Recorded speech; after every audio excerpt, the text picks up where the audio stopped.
नमस्कार मंडळी. त्यांनी आज बिर्याणी, गेले होते पनीर, माहेरी व्हेज आणि बिर्याणी. माहेरी जायचं विशेष कारण म्हणजे माझा आला होता लंडनवाला भाऊ आणि त्यांनी त्याच्या स्वतःच्या हाताने चिकन बिर्याणी आणि व्हेज बिर्याणी केली स्वतः आणि आम्हाला खाऊ घातली. तर बघा, हा आहे माझा भाऊ लंडनवाला आणि तो बनवतोय. तो व्हिडिओ घे म्हणतोय आता मला.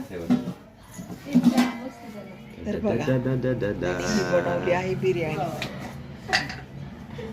त्याच्या ब्लॉग मध्ये लगेच बनवताना नाही घेतली ना मी घेतली. तू घेतली का? तू घेतली का? तुला पाठवतो. हा. आणि मोठा भाऊ गेलेला आहे लग्नाला आणि माझी मोठी वहिनी त्याच्या बाजूला, ती त्याच्या हाताखाली तयारी करून देते काही. आणि आम्ही तिघी बहिणी आलेलो आहोत. आम्ही तिघी बहिणी आहे. ती बहिणी आहे, ती आहे लहानी बहीण, ती आहे मधली बहीण आणि ही आई वडील माझे. पोरं कुठं मागे आहे का? पोरं बाहेर, पोरं मागे, पोरं नाही मागे. माझी मुलं तर आलेली नव्हते.